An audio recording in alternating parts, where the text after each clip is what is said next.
Assalamualaikum warahmatullahi wabarakatuh. Dalam sesi kali ini kita akan melanjutkan pembahasan tentang Heroic Journey, terutama di fase terakhir yaitu rollback.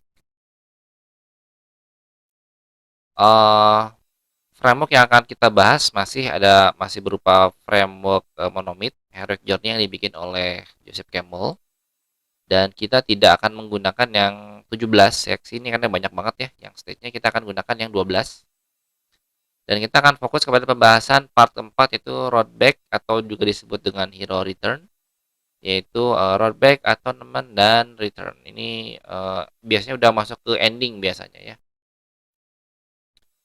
Rollback ini sebetulnya bagian dari akhir konflik di mana karakter berhasil menemukan cara untuk menyelesaikan konflik. Jadi biasanya di bagian fase rollback ini udah apa ya, tense-nya udah yakin menang lah kalau di dalam film itu. Jadi rencana yang tadi gagal itu biasanya hanya muncul di fase sebelumnya. Tapi kalau yang ini kemungkinan berhasil biasanya ya. Jadi apapun yang disusun oleh karakter, apa ya, kalau dalam game itu istilah epic comeback lah istilahnya. Jadi ini udah pasti yakin menang, dan ini yang membuat hawa di bioskop biasanya jadi semangat karena yang tadinya kalah udah bikin rencana kalah, nah tiba-tiba bikin rencana kedua, bikin rencana tanding, dan akhirnya ini adalah yakin menang. Kemudian di dalam atau namanya ini beberapa cerita berbeda sih biasanya. Jadi fase ini kadang-kadang dikaitkan sama fase resurrection gitu ya. Jadi ada beberapa cerita yang dikaitkan bahwa karakter karakter utama itu mati, kemudian dia hidup lagi, atau karakter itu seolah-olah mati gitu ya, dianggap mati atau dipercaya dia mati, ternyata dia ada twist dia hidup lagi gitu, kurang lebih seperti itulah fase di Atonement. Untuk dari versi Star Wars itu biasanya, seingat saya nggak ada nih, nggak ada fase itu ya. Fase di Star Wars hanya dia berusaha mengalahkan Darth Vader, dan tiba-tiba di ending ketahuan Darth Vader itu adalah bapaknya. Itu versi twistnya begitulah. Yang dekat-dekat dengan Atonement atau Resurrection itu adalah Harry Potter. Harry Potter kan dia harus mati dulu tuh, harus mati dulu baru bisa menang lawan Voldemort. Itu karena ada kutukan di dalamnya. Terus kalau The Hobbit juga seingat saya nggak ada fase tournament, yang ada nggak ada fase resurrection.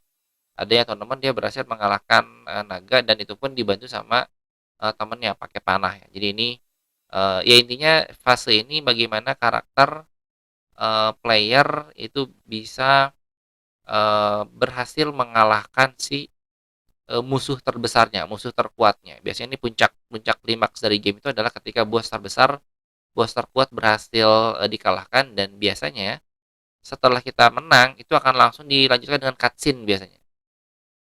Jadi begitu kita main game pakai kiri kanan atas bawah nembak-nembak, tiba-tiba monsternya kalah, nah langsung dioper ke cutscene.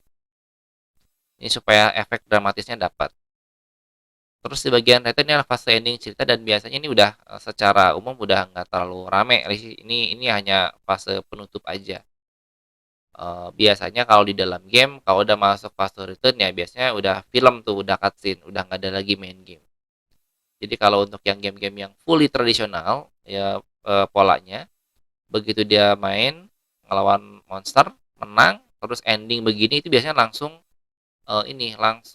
cutscene ya, cutscene begitu masuk cutscene, terus udah deh tamat langsung muncul para pembuat gamenya, muncul nama-nama game developer biasanya kan.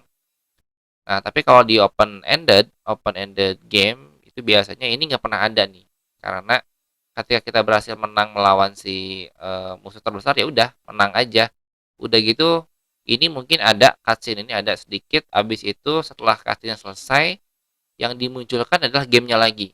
Jadi player boleh main game lagi walaupun udah tamat. Nah, itu biasanya pola-pola game open ended atau fully driven player storytelling ya. Jadi ini kombinasi dari beberapa framework yang berbeda, dan mudah-mudahan dari 3 framework yang sudah disampaikan sampai saat ini, ada 3X Structure, ada Free Take Pyramid, sama Heroic Journey, itu Anda bisa memilih mana yang cocok untuk game Anda. Tapi sebelum memilih storytelling memang disarankan pilih dulu spektrumnya gitu ya. Anda mau milih yang fully tradisional, mau yang branching atau yang fully driven player stories. Itu nanti bisa setelah menentukan itu baru pilih kira-kira framework yang mau dipakai seperti apa.